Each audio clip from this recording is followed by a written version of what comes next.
Must be 18 plus to bet in store, 19 plus online, and for Ontario residents only. Thank you for joining us. I'm Lindsay Dunn alongside Dan and Cabbie. And you know what I love? A Friday full of sports, good vibes, and good times with my best friends. And everybody, thank you for joining us on the chat underneath the Nation Network on YouTube or however you're joining us, whether it be on the gram or Twitter.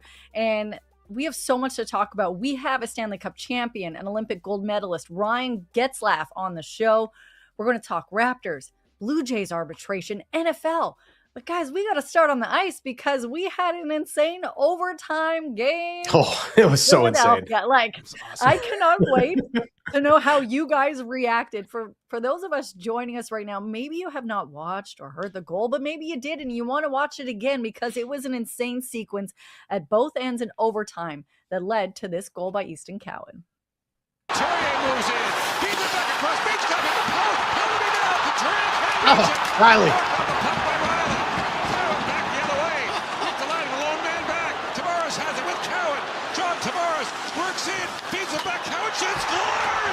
Oh, far in, baby. In spectacular fashion. Cowboy.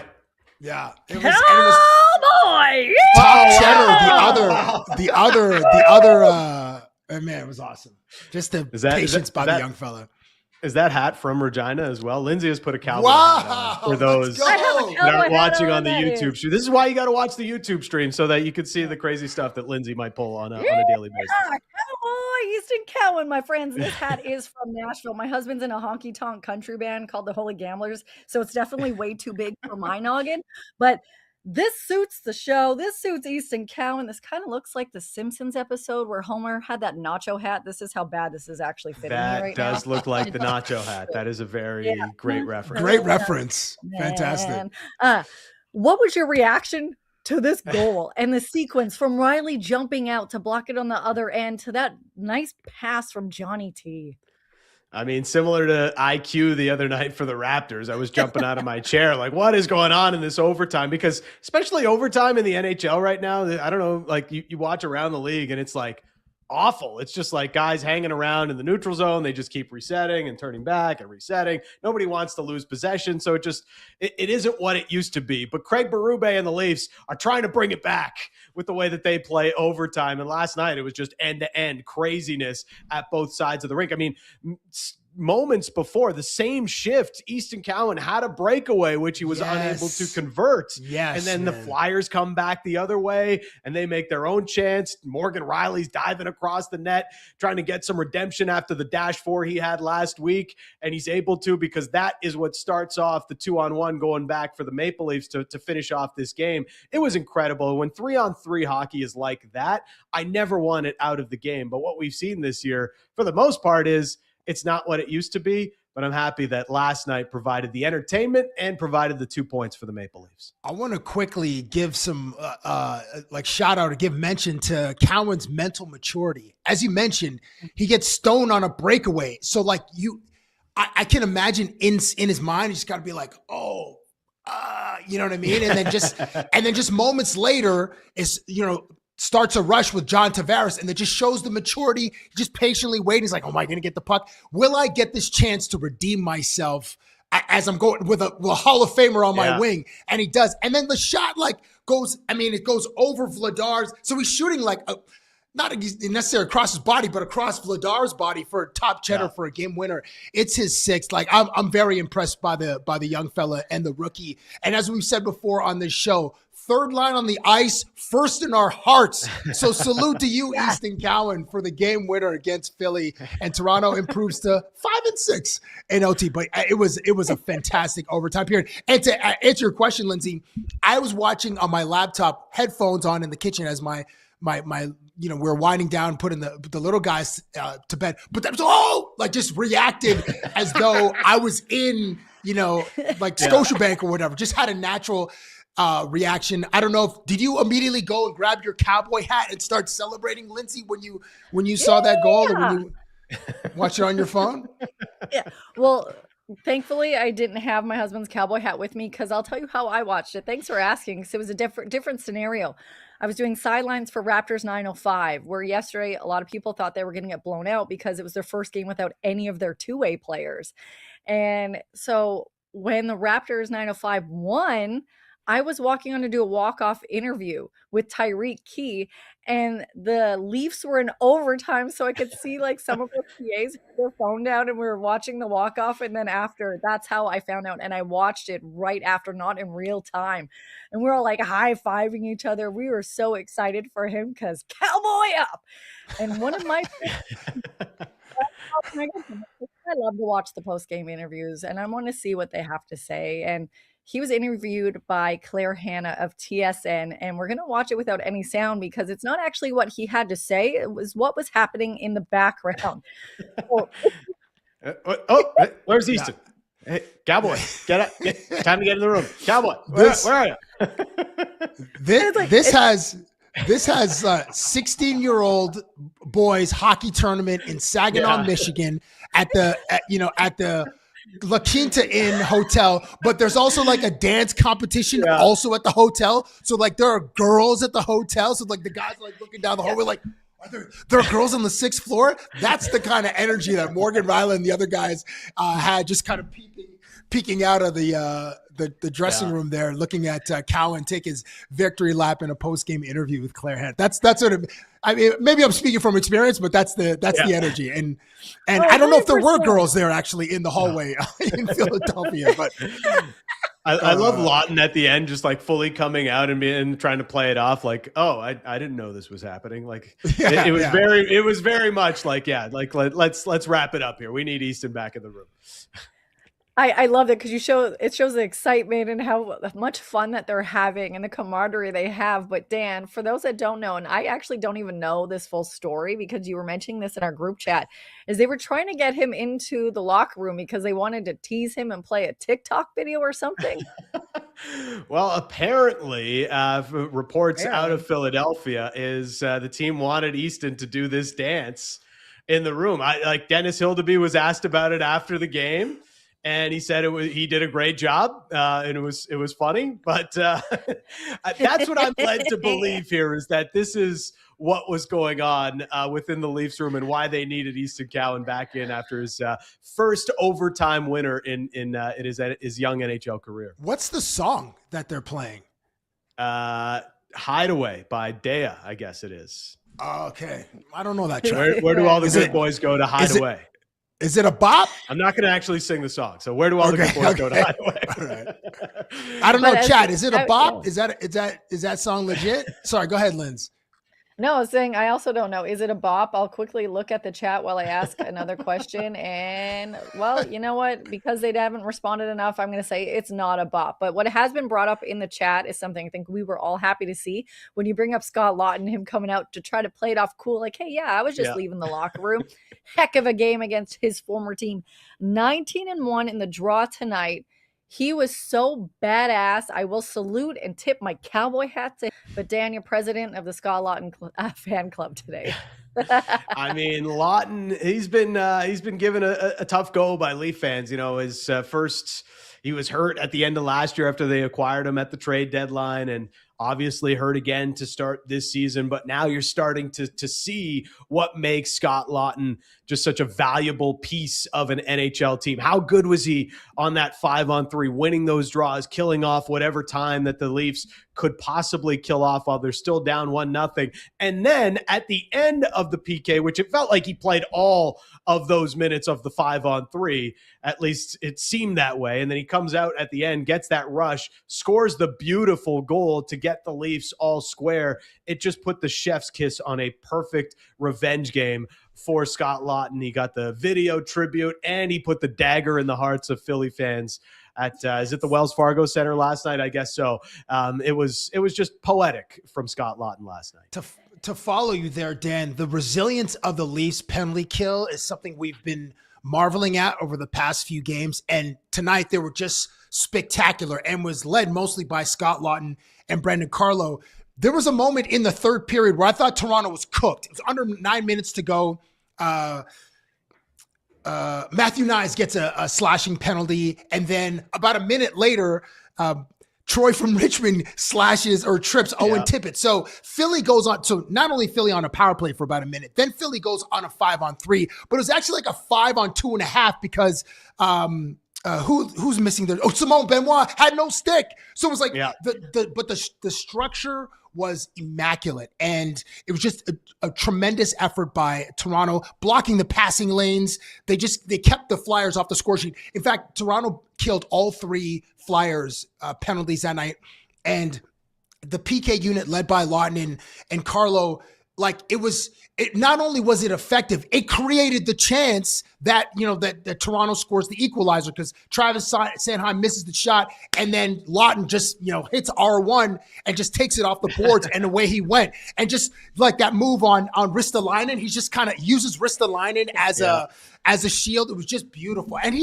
I didn't realize he spent 12 years in Philadelphia, and before the game, him and Konechny are calling each other rats in the media and stuff. I can imagine, just felt amazing I don't know what the comp is. It's like that meme, like the boyfriend meme. He's walking with like the Flyers have whoever they traded Scott Laughton for, but they're still looking back to see like Scott Laughton in the distance or whatever. I think it's like the reverse of the girlfriend, that girlfriend boyfriend meme, but it was tremendous. And the guy won 1 billion faceoffs. Like, I don't know if I've ever seen that before by a player. 19 and what, like it was unbelievable. The dude is, I hope this is not like the peak, because it's only January the 8th and we need homie to Toronto needs homie to play like that in definitely April, perhaps in May and beyond. But it was just salute to the penalty kill. It was fantastic. And I'm sure we'll talk about the Hildebeest, but man, what a performance. And I thought Toronto was cooked. Like a penalty under 10 minutes to go up 1-0. Man, and it was a classic Rick Tocchet game. Like Rick Tocchet just told his players, we need to choke this game out. Like we're not letting them get anything out here. And then, the one chance coming off the end of the power play, it's like, well, shorthanded goal time for Scott Laughton because, no doubt, need a good revenge game story to close this one out. You mentioned Hildebeest, and I will take my cowboy hat off. Give him it in the Friday Flowers, guys, because hell of a performance between the posts last night. I have to say something I haven't said in a while, and Leafs fans, they'll go a little bit crazy, is that when you think about the Toronto Maple Leafs and when it comes to goaltending, they do not have a goaltending problem aside from the fact that they might have too many now that might be too good.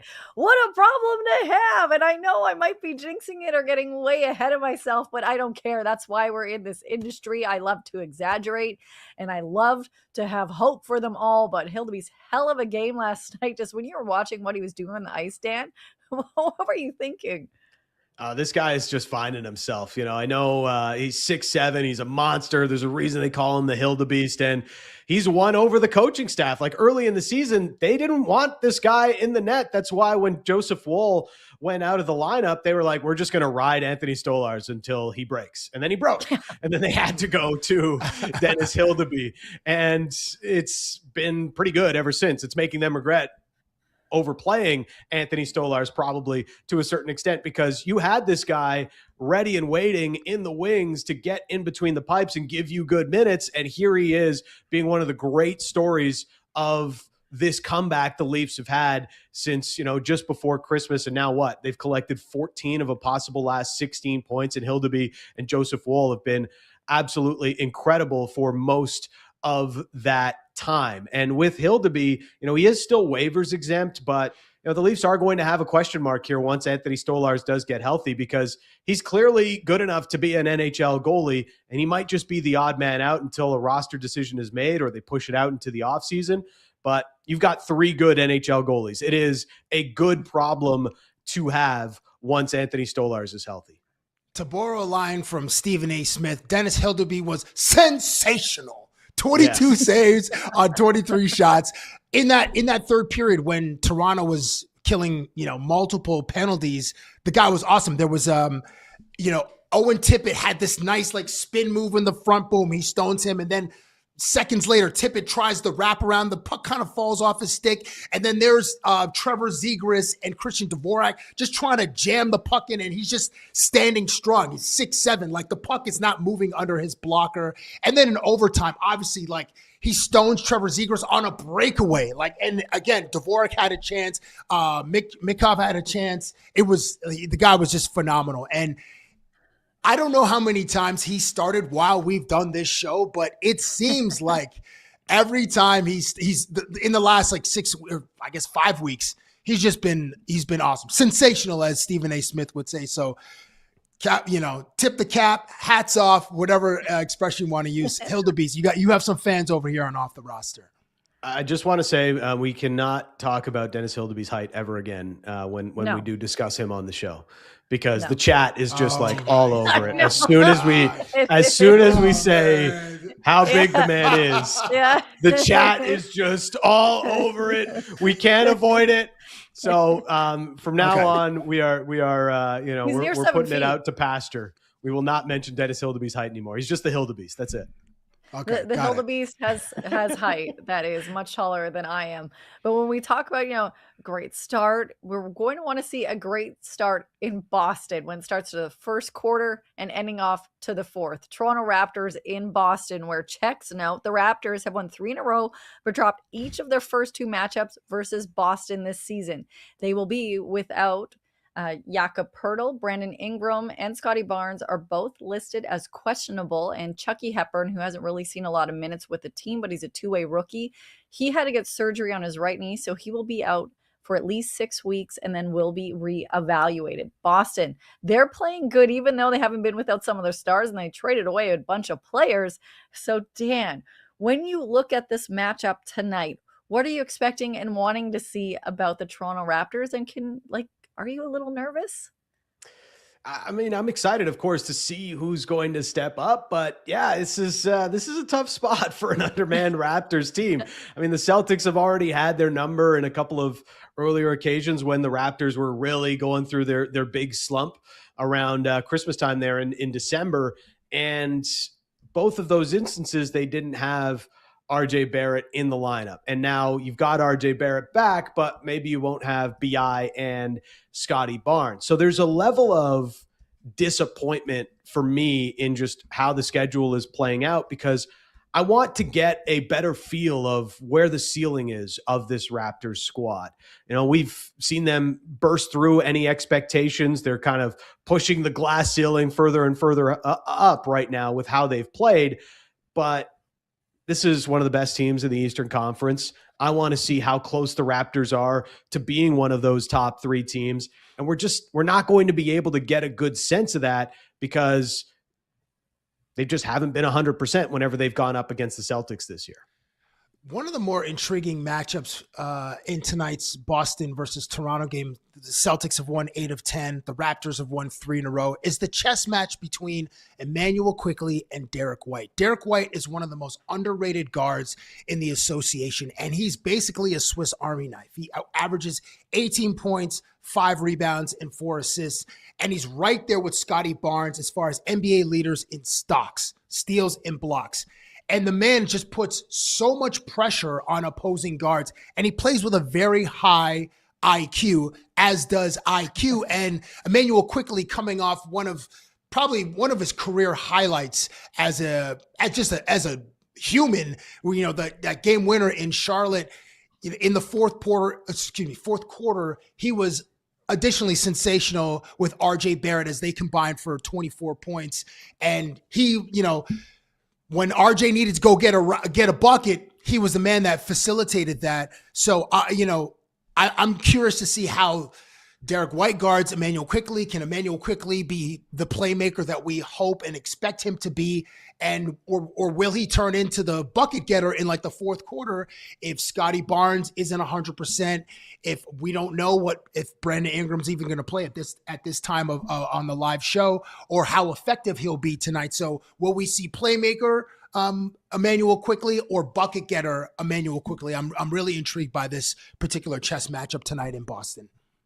Well, I'm curious to see what his former New York Knicks teammate and Raptors teammate RJ Barrett, what he is going to do, because there's I'm going to say a lot of pressure, and there should be on him if, say, you have BI out, Barnes out, Yak obviously is out. Well, as you mentioned, we'll wait to hear about Barnes and BI. So, Dan, are you expecting him to drop 35 points or more tonight?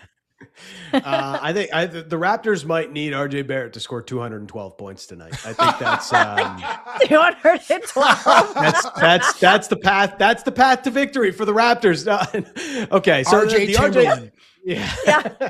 Yeah. The RJ Barrett stat is in jeopardy tonight because he is 16-6. I think the Raptors have won like 15 of their last 16 with RJ in the lineup through that injury. And it's been remarkable. And he's had to do it in a way that, as we've mentioned before, wasn't really how RJ Barrett got things done. He's become more of a team player. He's really working in with the rest of the roster, and he's become so much more efficient. Like, you look at his true shooting percentage and all these fancy numbers, they are up from where they generally have been in his career, and his efficiency rates are well up as a Toronto Raptor. So his game has progressed. It is maturing as he gets a little bit older here. But tonight, we might need a little bit of throwback RJ Barrett. We might need him to just kind of own the rock a little bit and run the Raptors offense. I'm curious how Darko handles this if especially BI and Scotty Barnes are out of the lineup. It's just going to create such a bigger focus on RJ being the leader of this Raptors offense at a tough spot here in Beantown. I like the mentality you can see in any sport, the next man up mentality. Who is it going to be that steps up to have a great game? And you're hoping for some of these players that may have had struggles throughout this season, like Grady Dick, and that's not meant to be disrespectful. The stats show that he has struggled sometimes to get his shot down. That he has a great game. I'm hoping he may not drop 212 points, but I would love to see him have a great game offensively and defensively also really hold his opponent down. It'll be interesting to see what CMB does tonight. It's just an opportunity, if all these guys happen to be out, for these other guys to step up and continue to shine or break out of the slump that they may feel that they're in right now. And a lot of Raptors Nation may feel that they're in right now. But I do have a question for both you guys that I was kind of brought up to me yesterday at the 9:05 game when someone asked me about how was I feeling about the Celtics. Is that they said they absolutely hated them and that they felt they were the Raptors' biggest rival. And then the person beside them was saying how much they hate Philly, and they view Philly as the biggest rivals of the Toronto Raptors. For the most part, I'm like, it's more of a personal thing. So for you, is there a team that you absolutely despise when the Raptors take them on? And Cabbie, I'll start with you. Boston. Philly, I just loathe all Boston teams. There was a time where I rocked with the Red Sox because early in my career, Pedro Martinez gave me an interview when he was like at the apex of pitching in Major League Baseball. And this dude just kind of floated through the Red Sox clubhouse wearing, and I'm not lying, a leopard print robe. And he had like a Jerry curl. I'm like, this dude is an absolute superstar. But then, like, I don't know, Boston, like the Patriots, I know we're getting into football later. Patriots fans are obnoxious. Bruins, no time for the Bruins. The Celtics, absolutely not. So for me, it's the Celtics. And Jaylen Brown is absolutely scorching earth right now. He's got a 50-piece against the Clippers. So who's going to guard Jaylen Brown tonight? You mentioned CMB, and the rookies played awesome, and he grabs a ton of boards. There's going to be some switches, and I don't know who Boston and Joe Mazulla is going to target on Toronto tonight, but it's going to need a full team effort to stop this guy from scoring, dropping like 30, because he's been I think he's averaging 30, and I want to say was it the last Raptors Celtics game? Or the one before, he had like 30 and 36, I believe, somewhere in that range. But yeah, Jaylen, so the Boston Celtics is the answer for me because I hate all Boston teams. And which one did I omit? I said Celtics, Patriots, Red Sox, and Bruins. Yeah, blink them all. But yeah, Jaylen Brown is the big. The player that I'm most concerned about tonight, and Derek White a little bit too, but Jaylen Brown cooks. So for me, Boston, that is the team that I loathe. I don't know where you. Well, Lindsay, you asked the question, but where do you stand on the rivalry between Toronto and Boston, or Toronto and Philadelphia? Oh man, I hate all Boston teams also. I don't even want to say Bruins. Yes, I can spell, but I hate that team so much. I hate them so much. But The 76ers, I despise. I remember them losing to them, but then I remember them also beating them on their way to the championship and seeing Joel Embiid cry on the court. But it's also a little bit of a personal reason because it's funny because yesterday when we were talking about them being in Charlotte, I forgot that is where Nick Nurse yelled at me because when he openly quit on the Raptors like a full-on chump, do you guys remember that?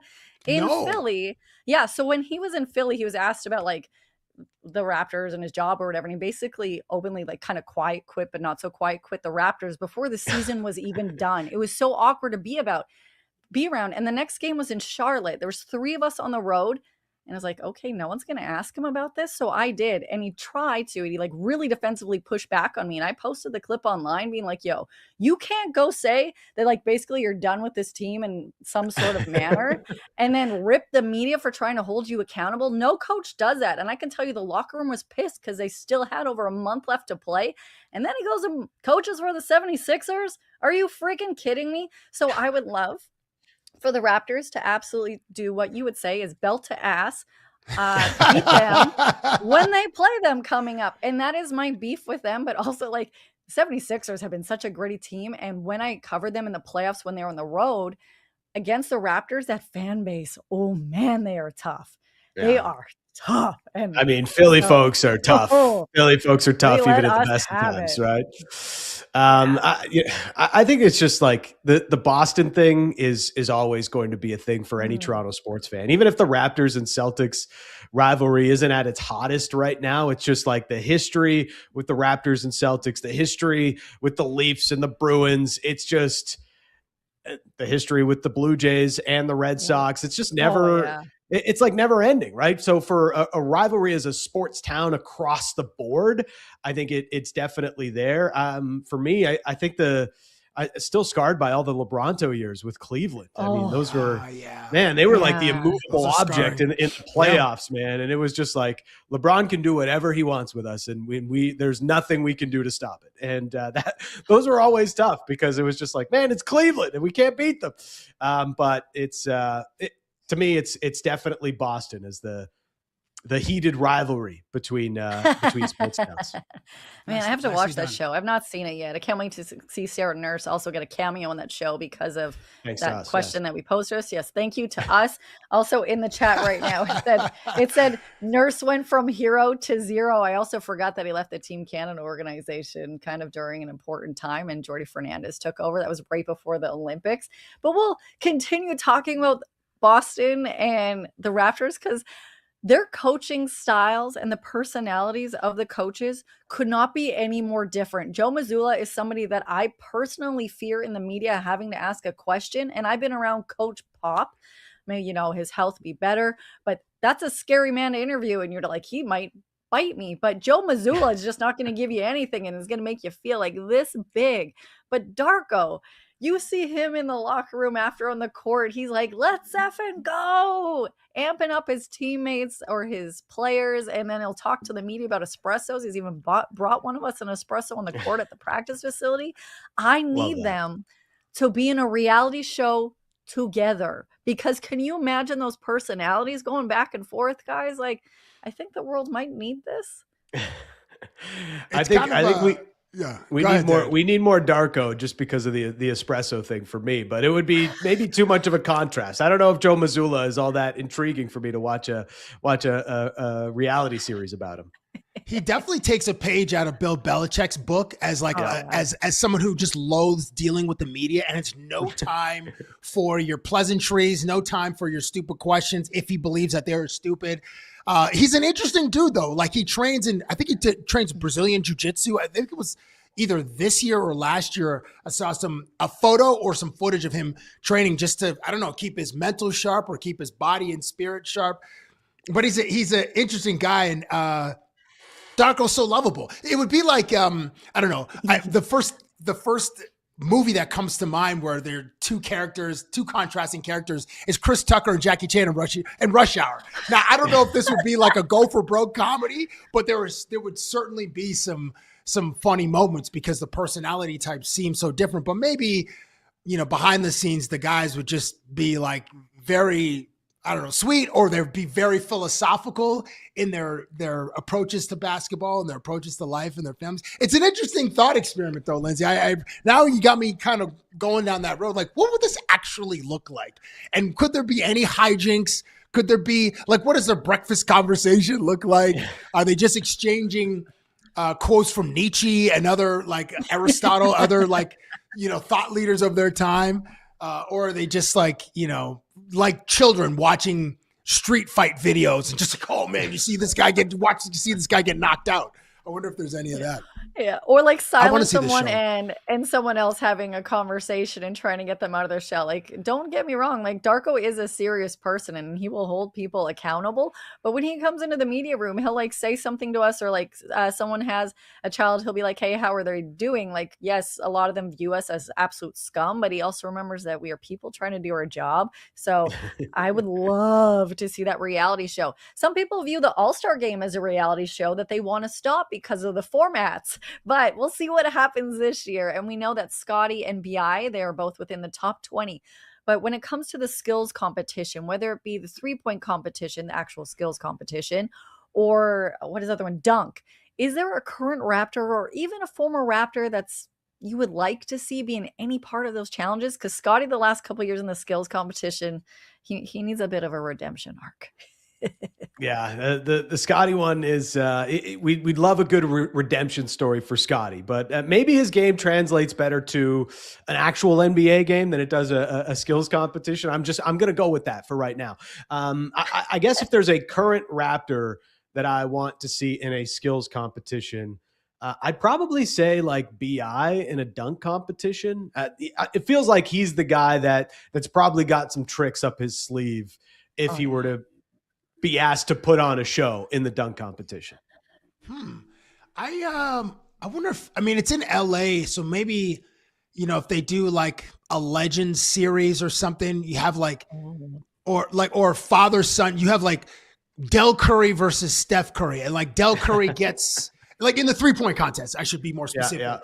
And there's Klay Thompson and Michael Thompson, his dad, who played for the Lakers for many years. Maybe there's but the dads, they have handicap in golf. You get like, I don't know, like a 10-point or 15-point lead. Although I'm sure the dads would be like, no, bleep that. I'm a man with pride. We're playing this the way that it should be played. But so Del Curry, former Raptor, maybe in like some OG 3-point shootout, and maybe all the balls of the rack are the money balls, and then. Steph and Klay Thompson just get to shoot. Their balls are worth the regular ones. Maybe that's how they kind of even out the ages and the skill levels at this point. And then also on the flip side, LeBron and Bronny James, like right? They're legit playing right now. Yeah.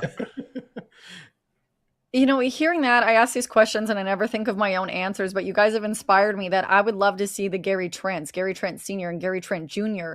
do the skills competition, who both played for the Raptors, because Gary Trent Sr. is a lovely man. He's pretty, like, he's tough. I don't know how to put that politely. Like, he's a tough individual, that he is fun. But I could see him, like, say if somebody that maybe was smack talking or did something wrong during the skills competition, he would just straight up go and tackle them. And that would be entertaining.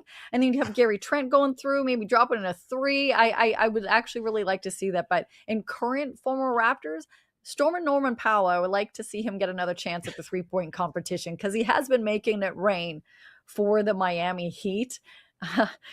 Did you guys hear about what happened in the Miami Heat game yesterday?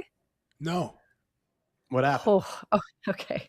So there was no game. That's what happened. And it's just the scenario for everybody watching, or for you guys as broadcasters for a long time. They were in Chicago. They were supposed to play, and it kept getting delayed because there was an issue with the court. There was condensation on the court.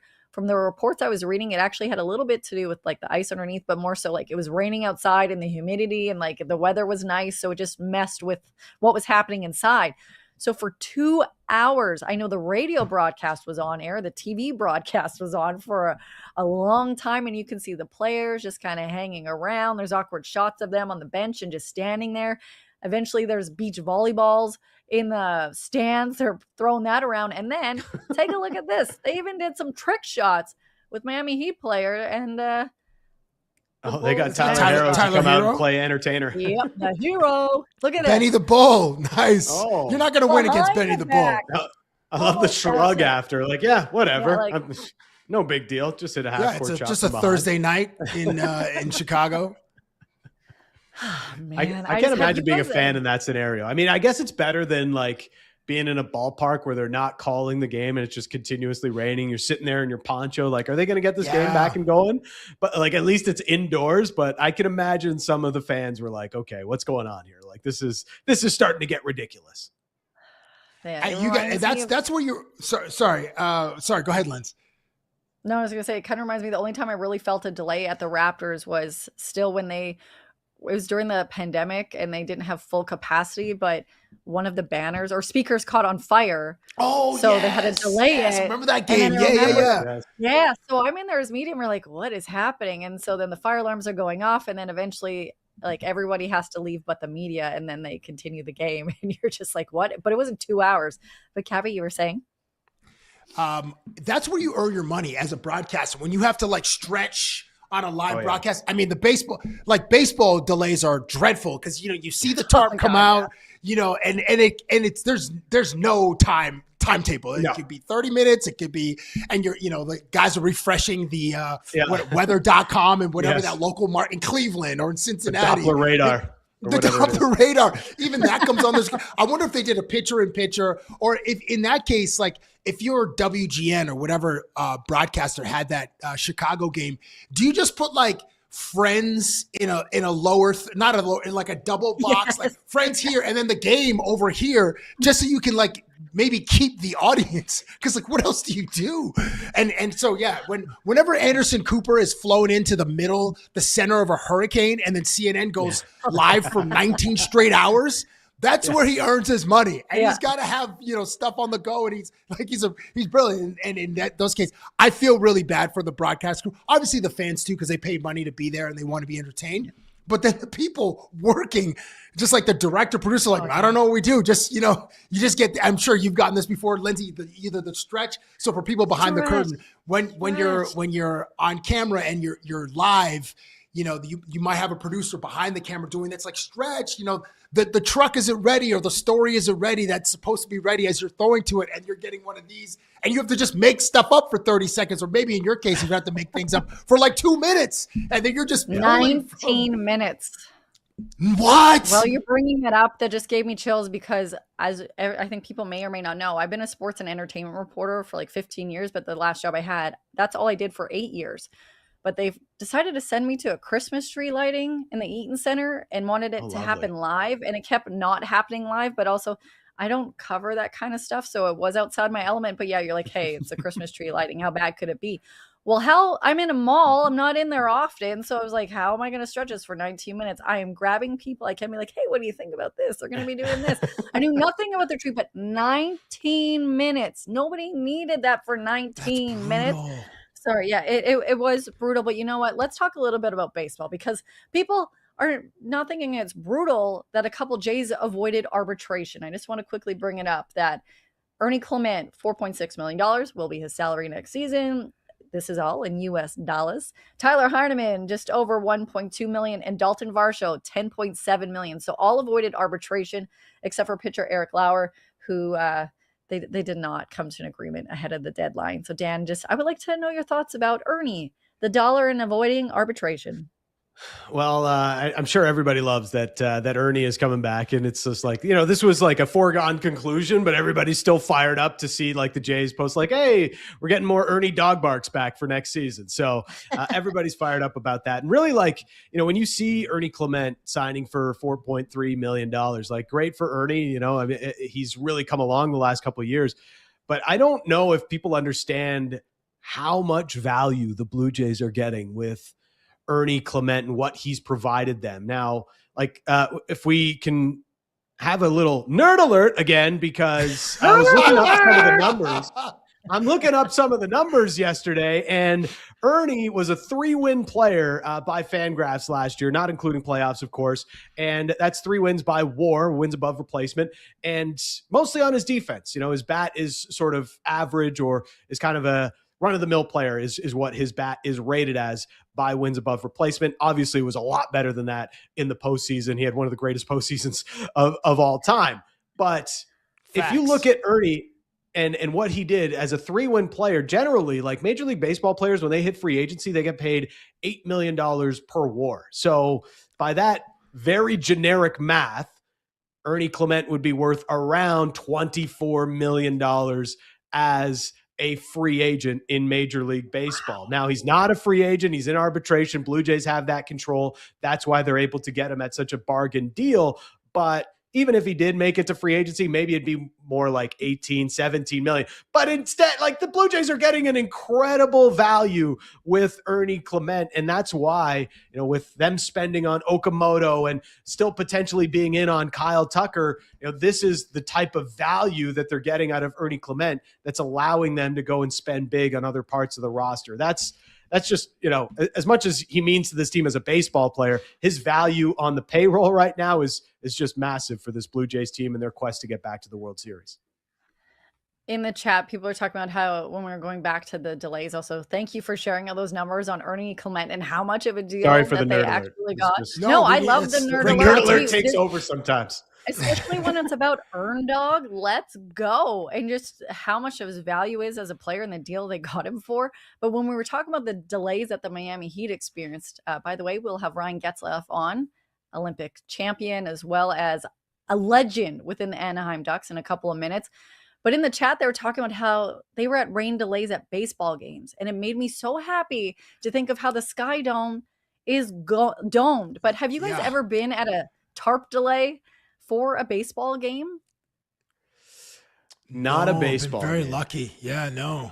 At football, I guess football they can, but generally their irrigation systems are so advanced that they drain the water like under the field, or in some cases where, back in the day where they're playing, in Philadelphia, for example, they're playing on basically concrete. And they just had like AstroTurf, and they just have the guys out there just pushing the water off the field. But no, have you been to a rain delay in a football game?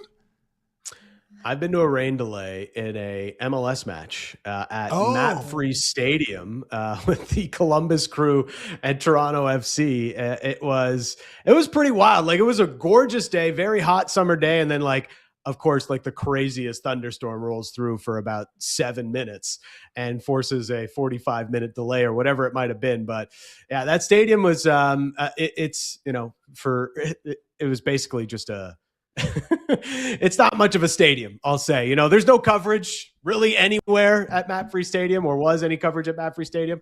It was a wild one. So those, I don't love rain delays. No, I don't. Absolutely not. No, I'm really happy we don't have to experience them so much in Toronto. But one said, I really enjoy, we'll talk about the NFL in just a moment, is when I saw the tarp monster come out at the Atlanta Braves game I was at a couple years ago when they were taking on the Dodgers, I got so excited because like, oh yeah, they're not domed. Also, they had real turf and dirt and all this stuff. I was like, this is a magical land. I'm in Disneyland of baseball. And then I realized, okay, I hate the tarp monster. It can go away.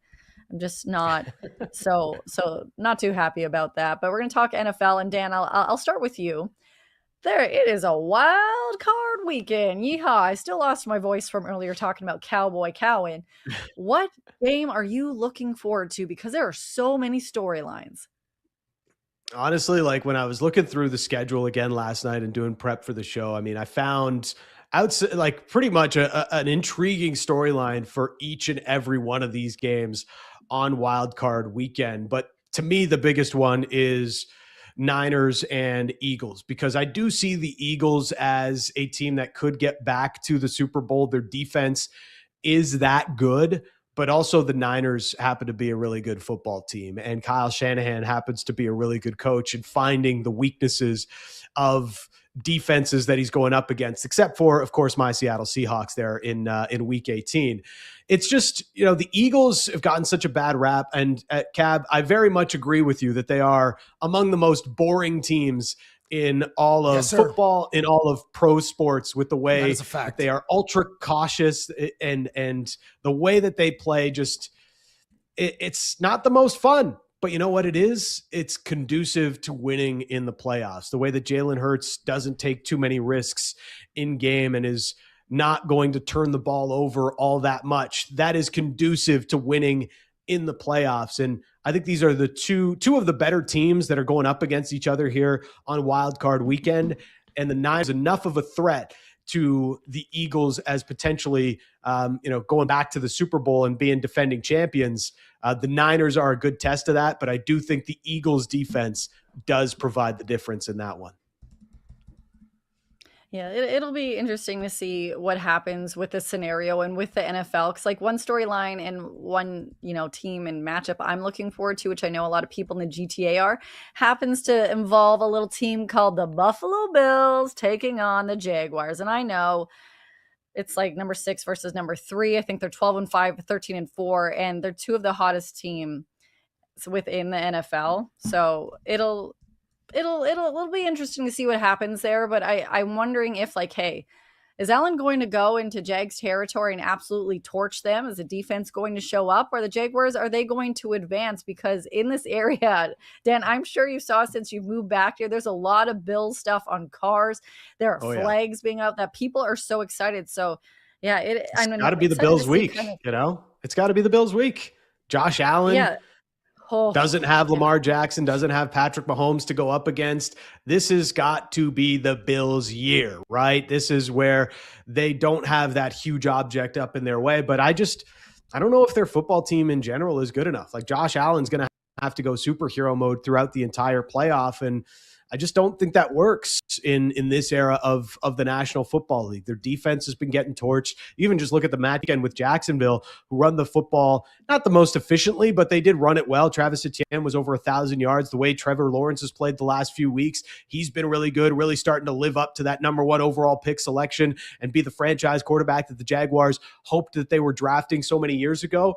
And it just feels like there's too many parts of the Jaguars team that are going to cause the Bills problems, that the only way forward for them is for Josh Allen to just go absolute God mode and figure his way through these NFL playoffs. Yeah, some interesting stats right there. Like as you mentioned, the Jaguars enter Sunday's wildcard playoff game at home, riding an 8-game win streak. Trevor Lawrence combined passing and rushing touchdowns at 38. Third to Josh Allen's 39 for the season. The Bills also enter the matchup hot, having won 5 of their last 6 games of the regular season, like you said. Oh man, I forgot that the Bills made it all the way to the AFC Championship game last postseason, and they're just looking to punch their ticket to the Super Bowl. But I am just gonna. Okay, we're gonna. When we talk about championships, okay, we're gonna have a legend on right now, who not only is a 2-time Olympic gold medalist, a Stanley Cup champion, a Ducks legend, but also the 2025 Saskatchewan Hockey Hall of Fame inductee, Ryan Getzlaf, joining the show. Round of applause for Getz. Thank you for joining us this morning. Finally, there we go. What's up, Getzy? All right, big fella. Better late than never. We appreciate you joining us. I know you know Cabbie, but this is Dan and I am Lindsay, and they have let me start off the show because here's a bunch of information you will not remember nor care about. But I am from Regina, Saskatchewan. I grew up on Allport Crescent. I used to trick or treat at your house, which was a 30-second walk from my house. Your mom worked with my dad, and I have an older brother and was an annoying little sister that when you guys played a little bit of shinny on the street, I would try to get in there, but then had to go hide behind the bushes and watch you guys play. So what I'm taking out of all of this is no matter where you live in life, I hope you get this reference. If not, you are dead to me. Do you still identify as NOD? NOD. Wow. You don't remember what? Oh, Lindsay. Oh boy. Oh, okay. Well, I guess you're dead to her then. Yeah. North of Dewdney, man. That was the whole thing. If you're, it's been a hot minute. I don't think I've ever heard it called NOD though. Oh, but man. Yes, definitely a North Ender. That's for sure. I can't believe that. And just for the record, anyone who's from Regina has somebody that worked at Saskell that my mom worked with. I know. 100% true. I know, I laugh, but it's just so crazy because it was a 30-second walk. I'm like, I cannot believe that, but I have to keep talking, even though I'm mad that you didn't know NOD. But what I will bring up to you is you retired not that long ago, but when you had your retirement ceremony on the ice, they brought this ATV looking vehicle on there. Do you still have this? I do. I actually don't have the one they gave me. That was a Honda thing, but they gave me a different one away. And yeah, I definitely, now I live on 6 acres in Tennessee and I drive my Polaris every day. Oh, nice. Oh, wow. 6 acres in Tennessee. Yeah. Do you have a cowboy hat there, my guy? Yeah, absolutely. We got 2 horses out there. I got to take care of them. Can you ride horses? Don't act surprised, Cat. Come on. Okay, fair. That's fair. That's a good point. You are from Saskatchewan. Yeah. You could probably ride a moose, bro, or an elk.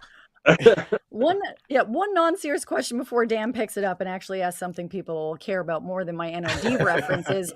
Being in the Nashville area, have people either mistook you as not only a cowboy, but somebody in the music industry? No, I've never been mistaken for musical talent or a cowboy. That's for sure. But I get to do both out here, which is great. Nobody has to listen to me. It's so Getsy. We know that the Team Canada announcement came out last week. You're a part of the front office that puts it together. I mean, I kind of just want the inside view. Of course, us growing up as hockey fans, we're sitting around with your friends, having a few brews, who would be on that next Team Canada Olympic team? Is it like that for you? Maybe a little bit more serious, but just get on the whiteboard and start putting names on the board and really get into the grind of okay, who would be best to fill out Team Canada? Does it bring out the hockey fan in you as you go through the process? Yeah, it does. You know what? The whole thing was awesome. Our staff, the GMs put in so much work that it was awesome for me to sit back and watch and answer questions where I could and help out.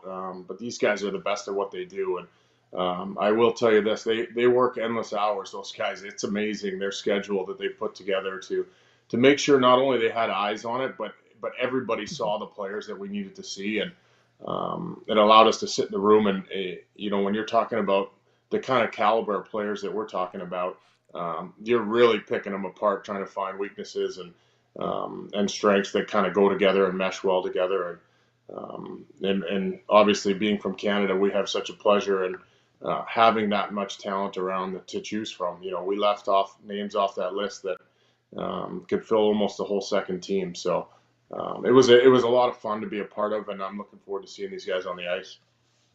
It's so true. Team Canada #2 is a medal contender, right? You just start looking up the names, but it must be funny, seeing the reactions online. How do they pick that guy over this guy? And when we get down to it, we're picking the best players on the planet. And they just so happen to all really be Canadian. I can't imagine the straws you have to go through to decide, X player over this player, or Matthew Schaefer, does he deserve to be on it as an 18-year-old? It's got to be just an incredibly grueling process to actually make that final decision because all these guys are so good. Well, it is. We spent countless hours in rooms going through rosters and roster makeups for that matter. What you want the team to look like, Doug's vision for the team, Hockey Canada's vision for the team, all that kind of stuff goes into it. And there isn't a stone unturned, I'll tell you that. We spent many, many hours in conference rooms, meeting, sitting, conference calls, all that kind of stuff. So it was eye-opening how much actually went into it. Before that, I thought, Canada would probably be the easiest team in the world to pick when you talk about the amount of talent and stuff. And obviously, I've had the pleasure of being part of a few of them. But it is grueling, especially when you get down to the end and you got to make the call to cut somebody that probably deserves to be there, and that's just kind of the nature of the beast right now. RJ, it's great to see you in real life or over our computers on this stream. And who was, if you don't mind sharing, who was the last person cut?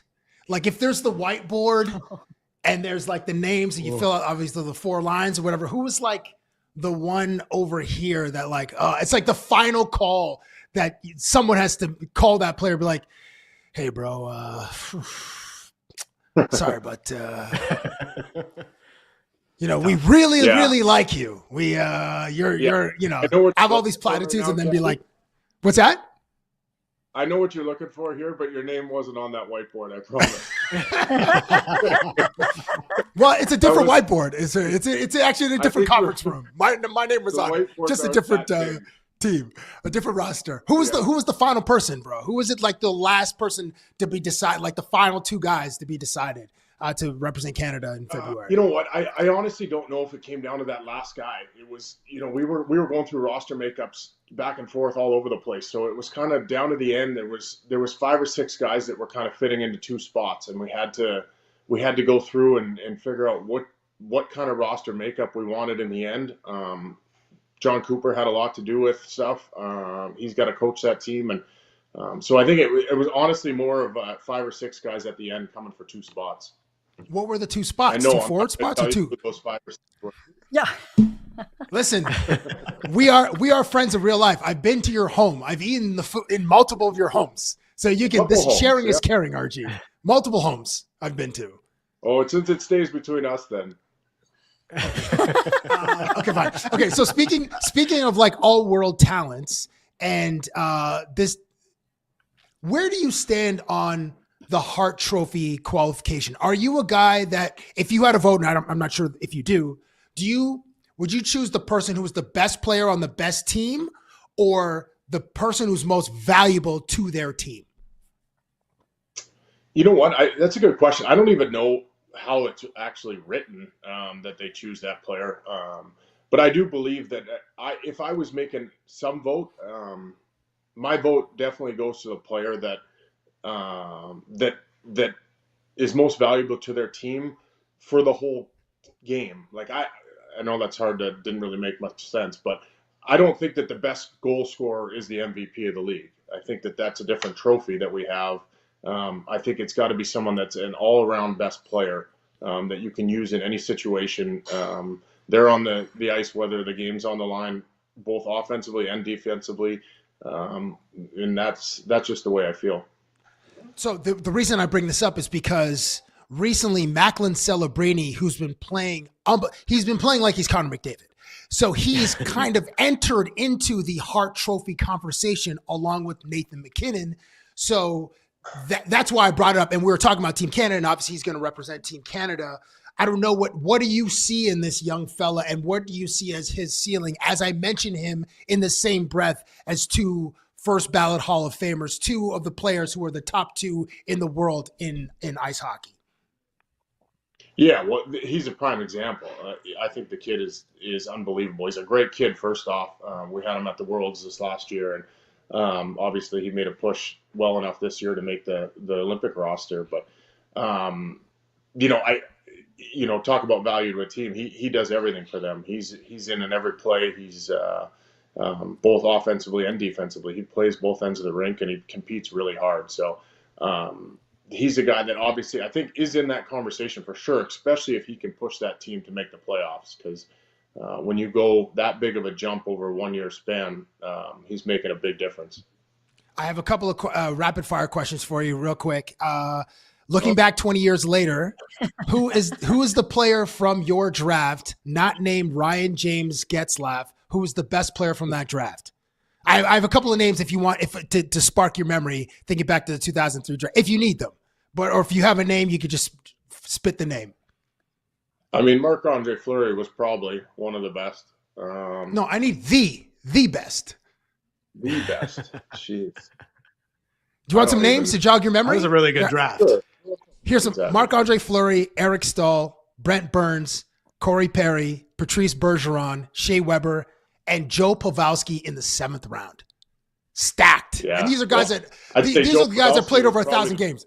Sorry, go ahead. Yeah, I mean, Joe was obviously the biggest steal, that's for sure. And even Bergie, for that matter, was a 2nd or 3rd round pick, I think. So both those guys had great careers. I don't know if I could distinguish who's the best, to tell you the honest truth, but I'll go Corey Perry. What is your best Corey Perry story? Oh, don't go there. You can't do that stuff on air, buddy. Corey's got issues. You guys see all his issues. I love that guy to death, and the things that the antics he went through on the ice were just as much off the ice. So we had a lot of fun together. Man, in the spirit of transparency, you're supposed to tell a few of these, over the whiskey, a few glasses of whiskey type of stories here, RG. Okay, last early. You are a Vol. Last one for me, bro. And I hope you can be transparent. Inside of NHL circles, what is the main reason that you think that free agents never sign with the Toronto Maple Leafs? That's a loaded question. Is it? You know what? I think, well, I mean, to be honest, I think that it has a lot to do with,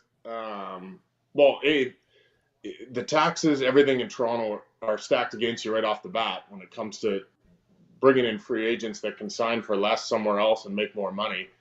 That's just a, first off comment. But I think when you talk about the history of Toronto and the struggles to bring another championship there, I think some of it to me has to do with media. I think that it's hard to deal with those cities. I didn't actually have to go through it from a player standpoint. I've been in those cities short times, and I can't imagine standing in front of 50 media after every practice, every game, and trying to explain what your team did the night before. I know that's part of the gig, and that's part of it, but when you got, a TSN or a Sportsnet that is directly talking to you every single day, trying to find a story to talk about, whether it be good or bad, you seem to go from, planning the parades to asking for the coach's head or the captain's head within a 7-minute span. And from a player standpoint, that's not easy to deal with for anybody. But when you talk about guys with families and they got to go home to their kids and try and live their life normal away from the rink, that's hard to deal with. And it takes a special player to be able to deal with that stuff. So now we know why you never played for the Toronto Maple Leafs. Okay, got it. Just stayed as far away as you possibly could in Anaheim. Yeah, but you've been to my houses. You know why I didn't play for the Toronto Maple Leafs. They are beautiful. And the weather is unbeatable. Yes. Oh, man. Well, I think another reason is because, you just forgot about Regina and where NOD is. I'm still salty about this, Getz. So do you at least remember when they paved the street that you lived on and it was the best rollerblading street for a bit? Oh, many times out there. We were lucky enough to live on the bus route, so they paved that street every couple of years for us. It was beautiful. Bet you didn't think you'd talk about that today. Okay.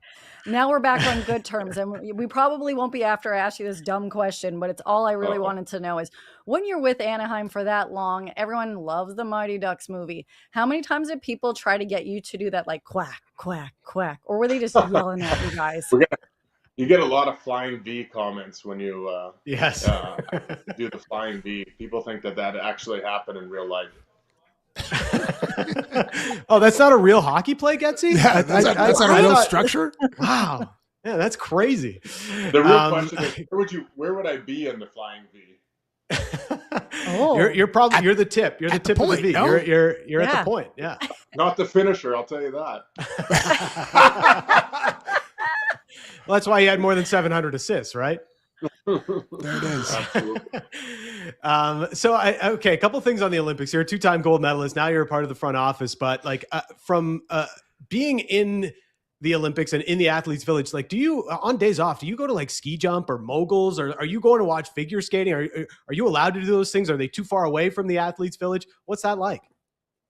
Yeah, so that's a good question, but it all depends on where you are. Russia was different than Vancouver. Vancouver, all the stuff was up at Whistler, so I never went up there when I was playing. It was kind of just too far to go on days off. I had family, everybody there. Vancouver was a little bit of a different experience, but when we were in Russia, we went to a lot of different events. I stuck by my curlers. I went and watched them a couple times. Nice. Yeah.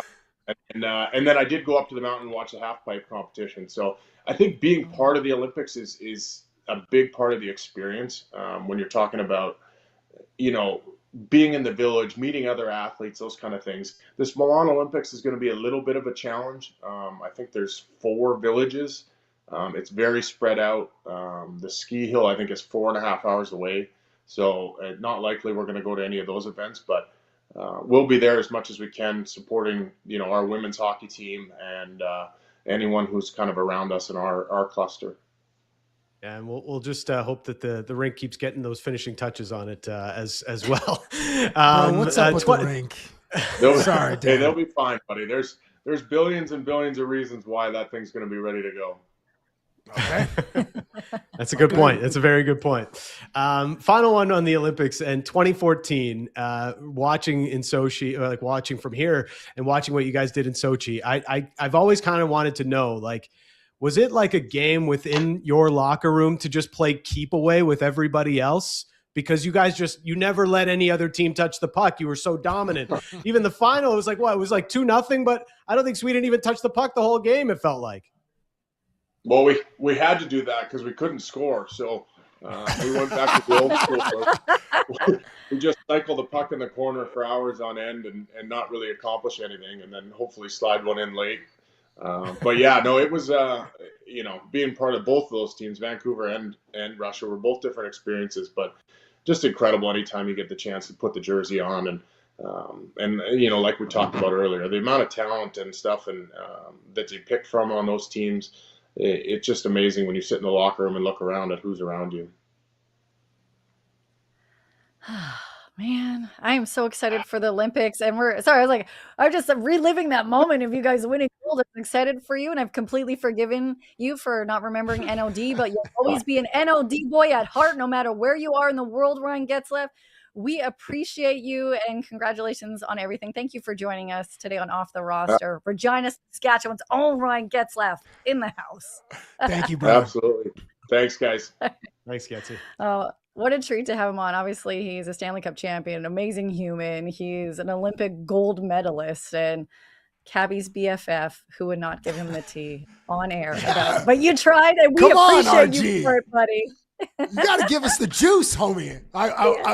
We will offline, and maybe I can get a couple of nuggets from him that he'll agree for me to share with the audience. We'll see. We'll see in the next 48 hours. We'll see by Monday how that interaction goes.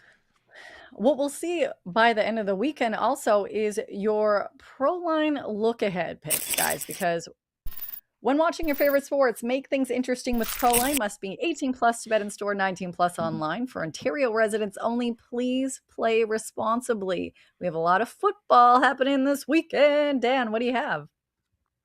Yeah, I'm looking at the football schedule, and it was hard to pick just one, but I'm going with a little bit of a hope play in the Chargers on the money line to beat the New England Patriots, who are 13-4. So I'm getting off my square pants ways, and I'm going with a little bit of an underdog. Justin Herbert, I know he's 0-2 in his playoff career so far. He blew a 27-0 lead against the Chiefs in his first ever playoff game. I think he threw 4 picks in his second playoff game, but he's got the experience. Drake May does not. And also the Chargers defense really good against the deep ball. That's where Drake May makes his bread and butter. So there's going to be a bit of a clash that way. And I just think the experience of Justin Herbert plays out for the Chargers in this one. Dan, I am riding with you this weekend in solidarity. Remember, these picks are for entertainment purposes only. I'm staying in the association. The Toronto Raptors have won 3 in a row, and Emmanuel quickly is coming off one of the best moments of his life in the NBA, a game winner over the Charlotte Hornets. But when the Rock, and he's been scoring consistently, but when the Rock isn't falling past that bad boy, we know RJ Barrett can cook. We're not sure if Brendan Ingram or Scotty Barnes are at 100%. So my expectation is Scotty Barnes will have a productive game. So give me Emmanuel quickly over 5.5 assists in Boston tonight. That is the pick. Let's go Raptors. Let's make that 4 in a row. Let's go Raptors. So much sports happening this weekend. We thank everyone for joining us today for Off the Roster next week. We have a great lineup of guests. Obviously, we'll be talking about everything that happens in Toronto sports. Some of the guests include Natalie Spooner, and a hint with this, hello. Next week, you'll want to stay here and be around for the party. Thank you for joining us for Off the Roster. Have a fantastic weekend. We'll see you on Monday. Hope you enjoyed this video. If you want more off the roster content, make sure to like and hype this video and subscribe to the Nation Network YouTube channel.